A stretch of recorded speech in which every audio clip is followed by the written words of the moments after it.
On va filmer préférentiellement celles qui ont un A. Jessie. Voilà.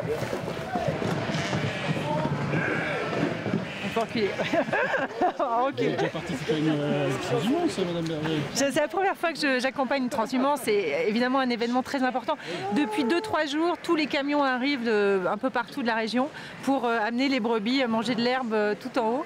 Et c'est évidemment un message de soutien total aux éleveurs de brebis, notamment dans le contexte de risque d'attaque de loups tout au long de l'été. Donc voilà, j'accompagne cette transhumance en symbolique. Alors voilà FDSEA. Je suis incorporé dans le troupeau, un préfet aux alpages. C'est votre première transhumance? Ici, c'est ma première transhumance, je suis Sevenol, donc c'est un pays de moutons également. Mais on ne transhume pas dans les Cévennes. Alors quel est le but un peu de votre visite aujourd'hui? D'abord, c'était aussi de vivre un moment qui est un moment important pour l'élevage. L'élevage, c'est dans ce département, c'est à la fois une activité agricole, c'est aussi probablement le premier acteur de l'entretien du territoire.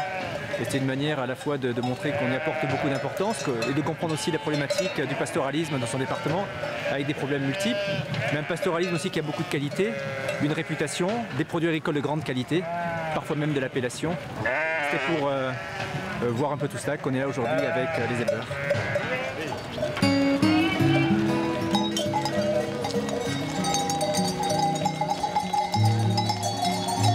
L'heure de la transhumance a donc sonné. Près de 700 brebis s'apprêtent à être conduites en alpage à près de 2000 mètres d'altitude. Pour les accompagner ce jour-là, le préfet a fait le déplacement.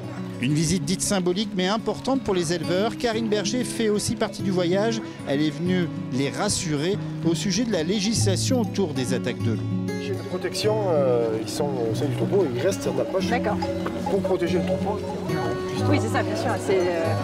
Parce qu'ils sont formés particulièrement aux attaques de loups. C'est instinct? C'est instinctif. Après, ils sont élevés et comment je pourrais dire, ils se prennent pour une brebis. D'accord, ok. Voilà. D'accord. C'est leur Donc, famille, en fait, donc ils protègent leur Intégrant au troupeau. Voilà. Hormis qu'ils ne mangent pas de l'herbe, ils mangent des croquettes. Oui, bien sûr, mais sinon ils se sentent.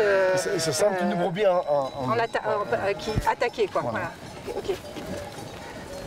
Vous appréciez, je suppose, d'avoir votre député qui vous accompagne aujourd'hui. C'est un événement. C'est un événement. Vous avez profité de vous poser quelques questions, non? Oui, pendant le trajet, on va ça mûrit, et on va y arriver, oui. Il se passe beaucoup de choses. Dans l'agriculture. Il se passe beaucoup de choses. Et puis depuis 48 heures, le 36e loup autorisé à être abattu a été atteint en France. Donc en urgence hier, ont été débloquées de nouvelles possibilités de tuer le loup. Dit autrement, on arrive aujourd'hui au moment où c'est le plus dangereux parce que les troupeaux montent. Vous voyez, il y en a une qui ne veut pas monter d'ailleurs. Et c'est maintenant où malheureusement on a déjà atteint le quota de loups. Donc c'est important de débloquer et de dire aux éleveurs qu'on les accompagnera tout au long de l'été. Ça va, tranquille.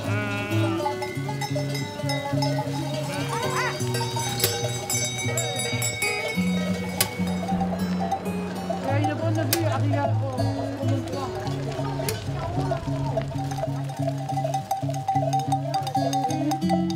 Au mois de juillet, 14 juillet.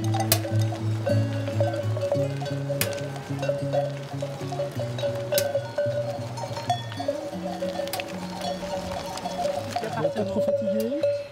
Alors, pour être franche, on a un peu moins marché. J'ai un peu moins marché que les brebis, mais la balade est magnifique.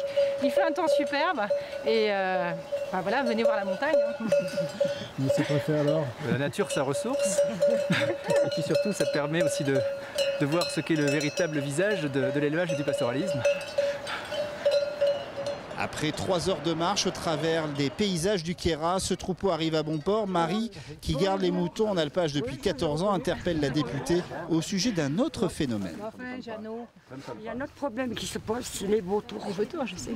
Parce qu'ils se développent petit à petit avec les... Parce que sur une attaque de loup, on ne retrouve plus les brebis. Ouais. Et les vautours sont capables d'attaquer les brebis, le troupeau. Ouais, je sais. Bon, ils ne vont pas tuer directement la brebis, ils vont faire en sorte que la brebis elle roule. Ouais, il fait panique, il panique. Et elle tombe. Si la brebis elle ne se relève pas, ici je te laisse. Et ça va devenir peut-être pire que le loup. Mais ça, qu'est-ce qu'on... Enfin, là, techniquement... Oui, mais alors, à ce moment-là, quand on ait une loi comme que les éleveurs puissent être indemnisés, parce que le vautour, il a quand même été réintroduit. Quoi qu'il en soit, pendant 4 mois, ces troupeaux seront en alpage et descendront d'ici début septembre.